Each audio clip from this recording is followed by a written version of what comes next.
Hi all, ACR എക്സാംസിന്റെ പുതിയൊരു എപ്പിസോഡിലേക്ക് എല്ലാവർക്കും സ്വാഗതം. ഈ വീഡിയോയിൽ നമ്മൾ മോണോപോളിസ്റ്റിക് കോമ്പറ്റീഷൻ എന്ന ടോപ്പിക്കാണ് ഡിസ്കസ് ചെയ്യുന്നത്. പ്രീവിയസ് വീഡിയോയിൽ നമ്മൾ മോണോപോളി, പെർഫെക്റ്റ് കോമ്പറ്റീഷൻ ഈ രണ്ട് ടോപ്പിക്കും കവർ ചെയ്തിട്ടുണ്ടായിരുന്നു. എന്താണ് മോണോപോളിസ്റ്റിക് കോമ്പറ്റീഷൻ, അതുപോലെ അതിന്റെ ഫീച്ചേഴ്സ് എന്തൊക്കെയാണ്, equilibrium positions both in long run and short run, അതുപോലെ തന്നെ differences between monopoly and monopolistic competition, ഇത്ര ടോപ്പിക്സ് ആണ് ഈ വീഡിയോയിൽ നമ്മൾ കവർ ചെയ്യുന്നത്.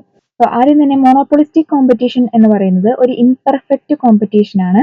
ദാറ്റ് ഈസ് കോമ്പറ്റീറ്റീവ് മാർക്കറ്റിനെ കോമ്പറ്റീറ്റീവ് പൊസിഷൻസ് അനുസരിച്ചിട്ട് perfect competition, monopoly and imperfect competition എന്നാണ് കാറ്റഗറൈസ് ചെയ്യുന്നത്. ഈ ഇംപെർഫെക്റ്റ് കോമ്പറ്റീഷന്റെ ഉള്ളിൽ വരുന്നതാണ് മോണോപോളിസ്റ്റിക് കോമ്പറ്റീഷൻ, ഒളിഗോപോളി, അതുപോലെ തന്നെ ഡിയോപോളി. ഇതിൽ മോണോപോളിസ്റ്റിക് കോമ്പറ്റീഷൻ എന്ന ടോപ്പിക്കാണ് നമ്മളിവിടെ ഡിസ്കസ് ചെയ്യുന്നത്. ആദ്യം തന്നെ അതിന്റെ മീനിങ് നോക്കാം. It is a market structure in which relatively many firms supply a similar but differentiated product, with each firm having a limited degree of control over price. എന്ന് പറഞ്ഞാൽ ഈ ഒരു മാർക്കറ്റ് സിറ്റുവേഷനിൽ കുറേ ഫേംസ് ഉണ്ടാവും. എന്നാൽ very large number of firms നമുക്ക് പറയാൻ വേണ്ടി പറ്റില്ല. മെനി ഫേംസ് ഉണ്ടാവും and they supply similar product but differentiated product. എന്ന് പറഞ്ഞാൽ ഒരേ യൂസിനുള്ള പ്രൊഡക്റ്റ് ആയിരിക്കും, പക്ഷേ പ്രൊഡക്റ്റുകൾ തമ്മിൽ ഡിഫറൻസസ് ഉണ്ടാവും. സോ അങ്ങനെ വിൽക്കുന്ന അല്ലെങ്കിൽ അങ്ങനെയുള്ള കുറെ ഫേംസ് കൂടിയ ഒരു മാർക്കറ്റിനെയാണ് നമ്മൾ മോണോപോളിസ്റ്റിക് കോമ്പറ്റീഷൻ എന്ന് പറയുന്നത്. ഒരു എക്സാമ്പിൾ പറയാനാണെങ്കിൽ പേസ്റ്റ് യൂസ് ചെയ്യുമ്പോൾ കോൾഗേറ്റ്, പെപ്സിഡന്റ്, അതുപോലെ തന്നെ ക്ലോസപ്പ്, അങ്ങനെ കുറെ ബ്രാൻഡുകൾ ഉണ്ടല്ലേ. എന്നാൽ ഇതിന്റെ എല്ലാം യൂസ് ഒന്ന് തന്നെയാണ്. സോ ഇങ്ങനെയുള്ള ബ്രാൻഡുകളുടെ എല്ലാം ഒരു കൂടിച്ചേർന്ന ഒരു മാർക്കറ്റിനെയാണ് നമ്മൾ മോണോപോളിസ്റ്റിക് കോമ്പറ്റീഷൻ എന്ന് പറയുന്നത്. നെക്സ്റ്റ് ഫീച്ചേഴ്സ് നോക്കാം. First one, large number of producers. Monopolistic കോമ്പറ്റീഷനിൽ there are a large number of sellers or firms. കുറേ സെല്ലേഴ്സോ അല്ലെങ്കിൽ കുറേ ഫേംസോ ഉണ്ടാവും.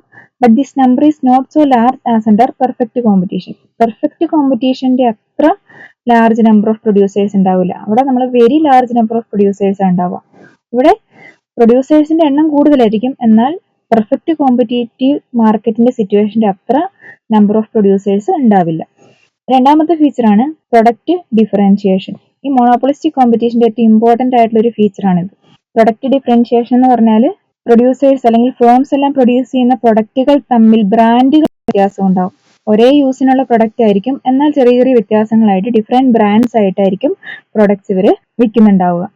നെക്സ്റ്റ് ഒന്നാണ് free entry and exit of firms. പുതിയ ഫേമുകൾക്ക് ഈ മാർക്കറ്റിലേക്ക് അല്ലെങ്കിൽ ഈ ഇൻഡസ്ട്രിയിലേക്ക് എൻ്റർ ചെയ്യാൻ വേണ്ടി ഈസിയാണ്. അതുപോലെ തന്നെ ആവശ്യം കഴിഞ്ഞാൽ അല്ലെങ്കിൽ താല്പര്യമില്ലെന്ന് തോന്നിയാൽ ആ ഇൻഡസ്ട്രിയിൽ നിന്ന് പുറത്തേക്ക് പോകാനും ഈസിയാണ്. നെക്സ്റ്റ് വൺ ആണ് important role of selling cost. Monopolistic കോമ്പറ്റീഷന്റെ മറ്റൊരു ഇമ്പോർട്ടന്റ് ആയ ഒരു ഫീച്ചറാണ് സെല്ലിംഗ് കോസ്റ്റിന് ഇമ്പോർട്ടൻസ് ഉണ്ട്. ഈ സെല്ലിംഗ് കോസ്റ്റ് എന്ന് പറഞ്ഞാൽ ഇവർ കൂടുതലായിട്ടും സെയിൽസ് കൂട്ടാൻ വേണ്ടി, സെയിൽസ് പ്രൊമോഷന് വേണ്ടിയിട്ട് അഡ്വർടൈസ്മെന്റ്സ്, ഈ ഏരിയയിൽ കൂടുതൽ ഇൻവെസ്റ്റ്മെന്റ്സ് നടത്തും, അല്ലെങ്കിൽ ഈ ഏരിയയിലായിരിക്കും ഇവർക്ക് കൂടുതൽ എക്സ്പെൻസസ് ഉണ്ടാവുക. Next one, no combination of all firms. ഈ ഫേംസ് എല്ലാം കൂടെ ഒന്നിച്ചു ചേർന്ന് ഒരു സിംഗിൾ ഇൻഡസ്ട്രി ആയിട്ടൊന്നും വർക്ക് ചെയ്യില്ല. എല്ലാവരും ഡിഫറെന്റ് ബ്രാൻഡ് ആയിട്ടായിരിക്കും വർക്ക് ചെയ്യുന്നുണ്ടാവുക. Next one, more elastic demand. More elastic demand എന്ന് പറഞ്ഞാൽ പ്രൈസിന് ചെറിയ വ്യത്യാസം വരുന്നതിനനുസരിച്ചിട്ട് ഡിമാൻഡിൽ വലിയ വ്യത്യാസം വരാം. അപ്പം ഒരു കമ്പനിക്കാര് അവരുടെ പ്രൊഡക്റ്റിന്റെ പ്രൈസ് ഒരു 5 രൂപ കൂട്ടിയെങ്കിൽ അവരുടെ ഡിമാൻഡ് നല്ലപോലെ കുറയാനുള്ള ചാൻസ് കൂടുതലാണ്. കാരണം അവർക്ക് പകരം വെക്കാനായിട്ട് പ്രൊഡക്ട്സ് അവൈലബിൾ ആണ് മാർക്കറ്റിൽ. അതുകൊണ്ടാണ് ഇതിനെ മോർ ഇലാസ്റ്റിക് ഡിമാൻഡ് എന്ന് പറയുന്നത്. നെക്സ്റ്റ് വൺ ആണ് നോൺ പ്രൈസ് കോമ്പറ്റീഷൻ. അതായത് മോണോപോളിസ്റ്റിക് കോമ്പറ്റീഷനിൽ ഫേംസ് തമ്മിൽ കോമ്പീറ്റ് ചെയ്യുന്നത് പ്രൈസ് കുറച്ചിട്ടോ കൂട്ടിയിട്ടോ ആയിരിക്കില്ല, പക്ഷെ പ്രൊഡക്റ്റിൽ വരുത്തുന്ന വ്യത്യാസങ്ങൾ, ക്വാളിറ്റി, കളറ്, പാക്കേജിങ്, ഡിസൈൻ, ഇതിലൊക്കെ വ്യത്യാസം വരുത്തിയിട്ടായിരിക്കും ഇവർ കോമ്പറ്റീഷൻ നടത്തുന്നുണ്ടാവുക. അല്ലാതെ പ്രൈസ് ഇത്തിരി കുറച്ചെന്നോ കൂട്ടിയെന്നോ വരുത്തിയിട്ടല്ല, അല്ലെങ്കിൽ പ്രൈസ് കുറച്ചുകൊണ്ടായിരിക്കില്ല കോമ്പറ്റീറ്റീവ് മാർക്കറ്റിൽ ഇവർ കോമ്പീറ്റ് ചെയ്യുന്നത്. നെക്സ്റ്റ് വൺ ആണ് lack of perfect knowledge of the market. അതായത് കൺസ്യൂമേഴ്സിന് ഈ പ്രൊഡക്റ്റിന്റെ മാർക്കറ്റിനെ കുറിച്ചിട്ട് അല്ലെങ്കിൽ ഈ മാർക്കറ്റിലെ എല്ലാ പ്രൊഡക്ട്സിനെ കുറിച്ചിട്ടും മുഴുവനായിട്ടുള്ള നോളജ് ഉണ്ടായിരിക്കില്ല. So these are the features of monopolistic competition. Next, price output determination ഉണ്ട് മോണോപോളിസ്റ്റിക് കോമ്പറ്റീഷൻ. മോണോപോളിസ്റ്റിക് കോമ്പറ്റീഷനിൽ എങ്ങനെയാണ് equilibrium price and output determine ചെയ്യുന്നത് നോക്കാം. ഈ സിറ്റുവേഷനിലും ഇക്വിലിബ്രിയം പോയിന്റ് എന്ന് പറയുന്നത് the point at which MR and MC are equal. MRും MCയും ഈക്വൽ ആവുന്ന പോയിന്റ് തന്നെയാണ് equilibrium point, because at this point the firm is in the position to get maximum profit. MRും MCയും ഈക്വൽ ആവുന്ന പോയിന്റിലാണ് ഫേം മാക്സിമം പ്രോഫിറ്റ് അറ്റൈൻ ചെയ്യുന്നത്. നമുക്ക് short run equilibrium നോക്കാനുണ്ട്, ലോങ് റൺ ഇക്വിലിബ്രിയം നോക്കാനുണ്ട്. അപ്പൊ ആദ്യം എന്താണ് short run equilibrium of a firm എന്ന് ചോദിക്കാം. അപ്പൊ ആദ്യം മോണോപോളിസ്റ്റിക് കോമ്പറ്റീഷനിൽ ഷോർട്ട് റൺ ഇക്വിലിബ്രിയത്തിൽ 3 പോസിബിലിറ്റീസ് ആണ് ഫേമിന് ഉണ്ടാവുക. First one, firm may get super normal profit അല്ലെങ്കിൽ അബ്നോർമൽ പ്രോഫിറ്റ്. ഫേമിന് ഒന്നെങ്കിൽ സൂപ്പർ നോർമൽ പ്രോഫിറ്റ് കിട്ടാനുള്ള ചാൻസ് ഉണ്ടാവും. Second one, firm may get normal or zero profit. ഫേമിന് normal പ്രോഫിറ്റോ zero പ്രോഫിറ്റോ attain ചെയ്യാനുള്ള possibility. Third one, firm may occur loss. ഫേമിന് loss സംഭവിക്കാം. ഈ 3 possibilities ആണ് monopolistic കോമ്പറ്റീഷനിൽ ഒരു ഫേമിന് ഷോർട്ട് റണ്ണിൽ സംഭവിക്കാൻ ചാൻസ് ഉള്ള കാര്യങ്ങൾ. എങ്ങനെയൊക്കെയാണ് ഈ 3 സിറ്റുവേഷൻസ് ഒന്ന് നമുക്ക് ഗ്രാഫിക്കലി നോക്കാം. ഫസ്റ്റ് വൺ ആണ് possibility of super normal profit. നമ്മൾ പ്രീവിയസ് ക്ലാസ്സസിലെല്ലാം പറഞ്ഞതുപോലെ തന്നെ പ്രോഫിറ്റ് നോക്കുമ്പോൾ നമ്മൾ എപ്പോഴും differences between cost and revenue ആണ് നോക്കുക. ആവറേജ് കോസ്റ്റും ആവറേജ് റവന്യൂവും തമ്മിലുള്ള ഡിഫറൻസ് നോക്കിയിട്ടാണ് നമ്മൾ പ്രോഫിറ്റ് ആണോ ലോസ് ആണോ എന്ന് നോക്കുന്നത്. സോ ഹിയർ നമുക്ക് MR കർവും AR കർവും ആവറേജ് കോസ്റ്റ് കർവും മാർജിനൽ കോസ്റ്റ് കർവും കാണിച്ചിട്ടുണ്ട്. ആദ്യം നമ്മൾ ഇക്വിലിബ്രിയം പോയിന്റ് കണ്ടുപിടിക്കണം. ഇക്വിലിബ്രിയം പോയിന്റ് MRഉം MCയും ഈക്വൽ ആവുന്ന പോയിന്റ് ആണ് ഇക്വിലിബ്രിയം പോയിന്റ് എന്ന് പറയുന്നത്. ഓക്കെ, ഇവിടെ MR MCയും ഈക്വൽ ആയ പോയിന്റിൽ E എന്ന് പറഞ്ഞ പോയിന്റ് നമ്മൾ മാർക്ക് ചെയ്തിട്ടുണ്ട്. ആ ഒരു പോയിന്റിലാണ് ഫേമിന് ഏറ്റവും കൂടുതൽ പ്രോഫിറ്റ് കിട്ടുന്ന പോയിന്റ് എന്ന് പറയുന്നത്. സോ ഇനി പ്രോഫിറ്റ് എത്രത്തോളം ഉണ്ട് അല്ലെങ്കിൽ എത്രത്തോളമാണ് ഫേം ഏൺ ചെയ്യുന്നതെന്ന് കണ്ടുപിടിക്കണമെങ്കിൽ നമുക്ക് ആവറേജ് കോസ്റ്റ് കർവും വേണം, ആവറേജ് റവന്യൂ കർവും വേണം. സോ ഈ ഒരു ആവറേജ് റവന്യൂ കർവ് കാണിച്ചിട്ടുണ്ട് AR എന്ന് പറയുന്നത്.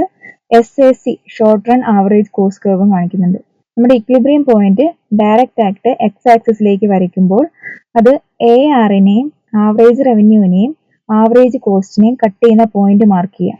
ഇവിടെ നമുക്ക് AB എന്ന് പറഞ്ഞ പോയിന്റ് ആണ് അത് കാണിച്ചിരിക്കുന്നത്. പിന്നെ അത് ഡയറക്റ്റ് ആയിട്ട് Y ആക്സിസിലേക്ക് വരയ്ക്കുമ്പോൾ നമുക്കൊരു ഗ്യാപ്പ് കിട്ടും, ആ ഷെയ്ഡഡ് ഏരിയ.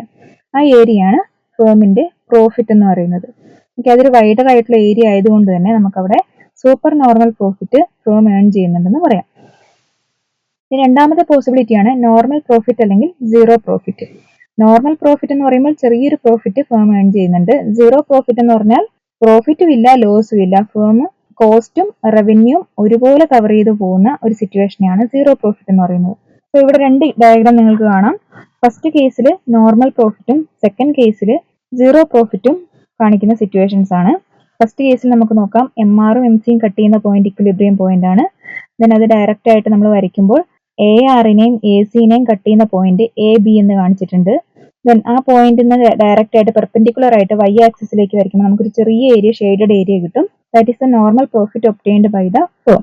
നെക്സ്റ്റ് ഡയഗ്രത്തിൽ ആവറേജ് കോസ്റ്റും ആവറേജ് റവന്യൂവും ഒരേ പോയിന്റിലാണ് ഇക്വിലിബ്രിയം പോയിന്റിന് നേരെ വരുന്നത്. അതുകൊണ്ട് തന്നെ അവിടെ പ്രോഫിറ്റോ ലോസോ കാണിക്കാൻ ഒരു ഏരിയ കാണിക്കുന്നില്ല. അതുകൊണ്ട് ഇത് സീറോ പ്രോഫിറ്റ് എന്ന സിറ്റുവേഷൻ ആണ്, അല്ലെങ്കിൽ നോ പ്രോഫിറ്റ് നോ ലോസ് എന്ന് പറഞ്ഞ സിറ്റുവേഷൻ ആണ് ഈ രണ്ടാമത്തെ ഡയഗ്രത്തിലുള്ളത്. നമുക്ക് മൂന്നാമതായിട്ട് പോസിബിലിറ്റി ഓഫ് ലോസ് എങ്ങനെയാണെന്ന് നോക്കാം. ഫേം ലോസ് ഇൻകർ ചെയ്യുന്ന സിറ്റുവേഷനിലെ ഗ്രാഫിക്കൽ റെപ്രസെന്റേഷൻ ആണ്. അപ്പൊ ലോസ് വരുമ്പോൾ എപ്പോഴും റവന്യൂവിനേക്കാൾ കൂടുതലായിരിക്കും കോസ്റ്റ് കൂടുതലും റവന്യൂ കുറവും ആകുന്ന സിറ്റുവേഷനിലാണ് നമ്മൾ ഫേം ലോസിലാണെന്ന് പറയുന്നത്. അപ്പൊ ഇവിടെ നമുക്ക് നോക്കാം, MCയും MRഉം കട്ട് ചെയ്യുന്ന പോയിന്റ് ഇക്വിലിബ്രിയം പോയിന്റ് ആണ്. അവിടെ E എന്ന് പറഞ്ഞ് മാർക്ക് ചെയ്ത പോയിന്റ്. പിന്നെ അത് ഡയറക്റ്റ് ആയിട്ട് വരയ്ക്കുമ്പോൾ ആവറേജ് കോസ്റ്റിനെ കട്ട് ചെയ്യുന്ന പോയിന്റ് ആണ് A, ആവറേജ് റവന്യൂവിനെ കട്ട് ചെയ്യുന്ന പോയിന്റ് ആണ് B. ഓക്കെ, ഇവിടെ ആവറേജ് കോസ്റ്റ് ആണ് മുകളിൽ, ആവറേജ് റവന്യൂ കുറവാണ്. അതുകൊണ്ട് തന്നെ ഈ കിട്ടിയിരിക്കുന്ന ഏരിയ ഫേമിന്റെ ലോസ് ആണ്. ഓക്കെ, ഇതാണ് പോസിബിലിറ്റി ഓഫ് ലോസ് എങ്ങനെയാണെന്നുള്ള ഗ്രാഫിക്കൽ റെപ്രസെന്റേഷൻ.